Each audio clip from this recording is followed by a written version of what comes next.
and centric at the time, and now it's become more private. It's like they're more geared to weddings and more geared to, this new restaurant and Yes. it's Yes, I and agree. film shoot locations. I think it's good that they've still kept it open to the public, and that we, it's great that we have the privilege of being able to look around it and appreciate it. Although I'm a little weirded out by the restaurant there, right? Because I guess now when you go in, like that whole feeling of being able to move through that great hall and into the oak room and down the hallway and into the conservatory just doesn't exist anymore. Oh, I see. Because the oak room is now the restaurant. So I would suspect that now you've got people who come in, and that great room is probably used as almost like a waiting room for your reservations, and you're waiting to go in. And I don't know because I haven't been there, but that's sort of what's in my head now because... Yeah, I've got the same idea, most likely. Yeah, it's almost because like you're in a hotel. Because where else are you going to wait to be seated at the restaurant? Right, yeah, it's weird. Good. I don't know. Yeah, I mean, and not being able to demeanor of the whole place and the environment. I suppose they have to find a way to, to keep, get a good use out of the building. The doors open, but at the same time, that space was so predominantly, like you say, it was the most opulent space in the castle, and now you cannot. Oh yes, it was. In my opinion, that was the most beautiful room in the entire place. Yes, and you cannot go in there anymore as with a tour of the castle because it's now a restaurant. So it just seems like to me that's kind of crushes the it kind of crushes the main floor into the great room and the billiard hall. And you could still probably go down to the conservatory, but now you're kind of passing a restaurant. You're going to have all this food smell and all. I don't know, and I'm not real sure where they put the kitchen for all of this for the restaurant. In the basement? I don't know. Good, most likely. Yeah, I wonder. Now I'm curious, right? Being a chef, I'm where curious. Else would they put it? They'd have to put it down in the basement. Yeah, because there's Maybe nowhere they took else. Part of what is that cafeteria down there, and it has made part of that the kitchen for this new fancy restaurant. Who knows? Yeah, I'm just going to look that up and see if there's anything, because it's like I haven't been since they opened this new fancy Blue Blood, but I'm just curious as to where the kitchen is located in the castle. Like it would have to be in the basement.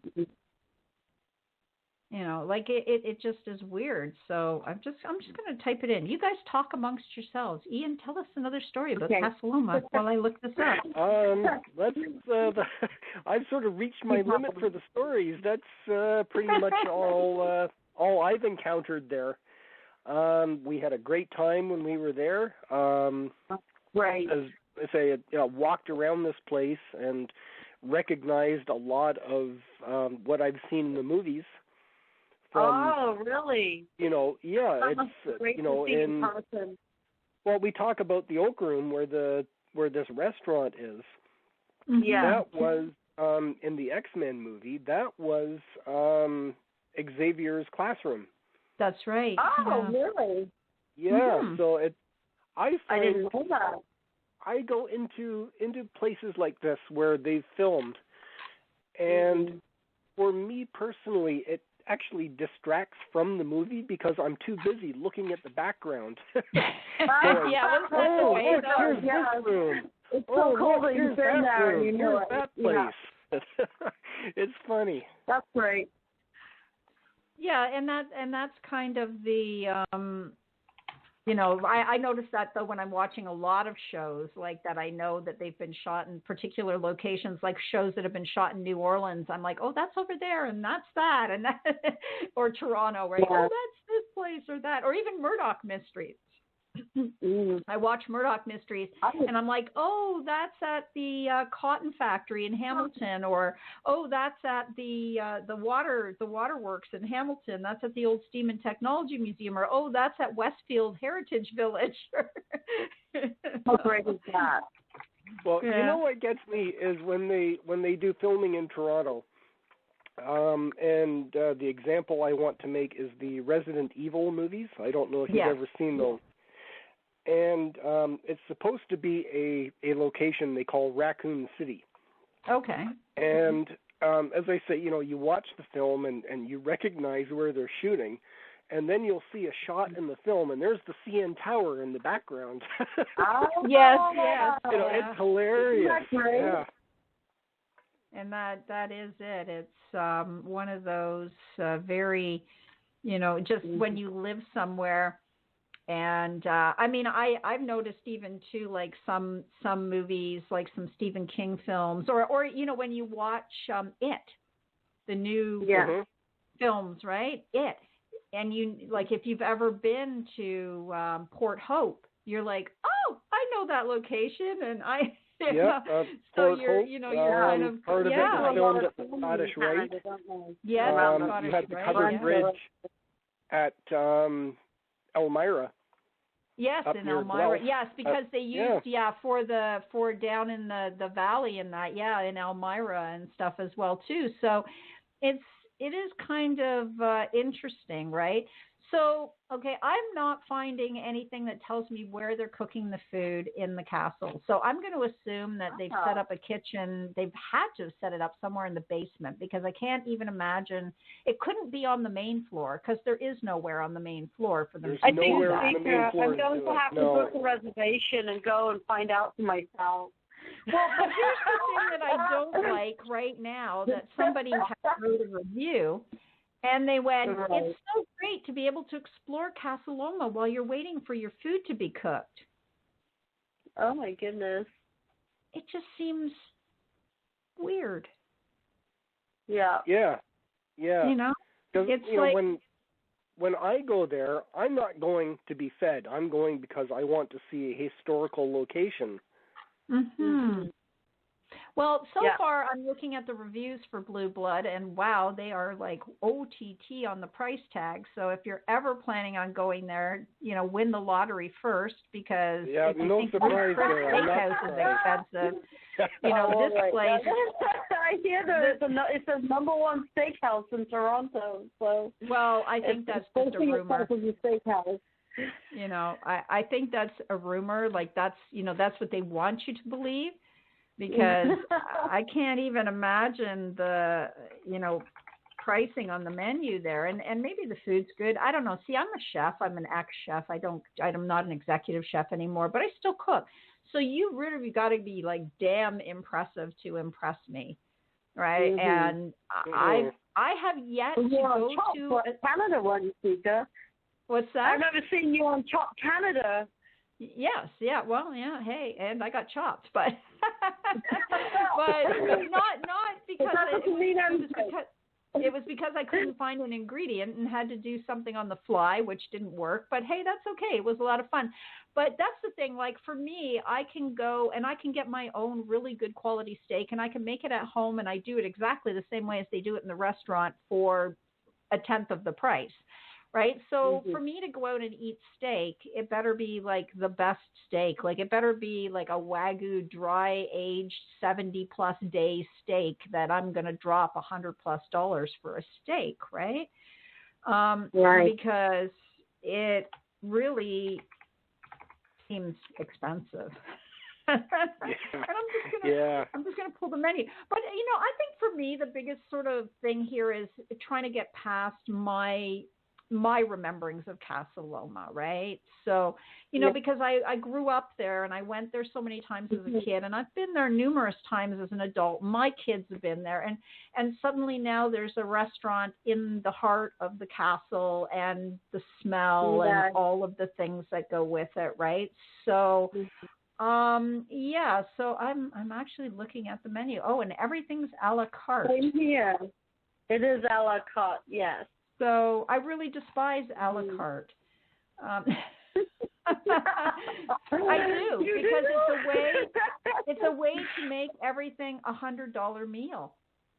That's like so you true. Got, like short rib Wellington, $55.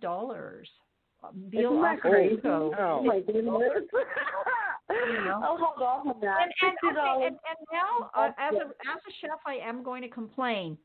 You in Ontario, Blue Blood Restaurant, are using Australian lamb.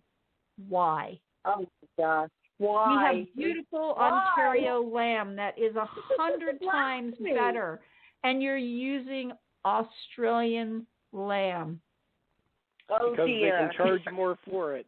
Exactly. It's not even as good. Right in. That's right. Like you can have a Wagyu burger for $40. Oh no, that's too expensive. Oh, there we go. I was waiting for the price tag. For a burger. I'll go home and make one. So the other thing here is their strip loins and their ribeyes and their tomahawk steaks are coming out of the U.S. So we have amazing beef in Canada, and again, I don't want a steak from Nebraska or Wichita or anything like that. Like a tomahawk steak is $180, people. $180. Wow. Is it really? Wow. And it's from Nebraska. I'm not so paying they're not even using Canadian sourced beef. Oh, yeah. Wow. They have some, but again, so before we continue to bash the restaurant, we shouldn't do that. That's the chef side of me. You know, and that's it, right? It's like that's the chef side of me. I disagree with a lot of their menu items already because you have fantastic local food that you could be serving for the price tags that you're doing. But for me, my biggest problem is this restaurant in this location. But again, that's me. Other people don't see it that way. And, you know, so I understand that they had to make the space viable to keep it open. It just seems like a weird option to me. Maybe now, though, like the spirits of Henry Palat and Lady Mary can go get their dinner while they check in to their old house. There you go. Yeah. Oh, my gosh. Right? You know, maybe they can go downstairs to their beautiful home parlor into a restaurant. They're probably a little confused and upset.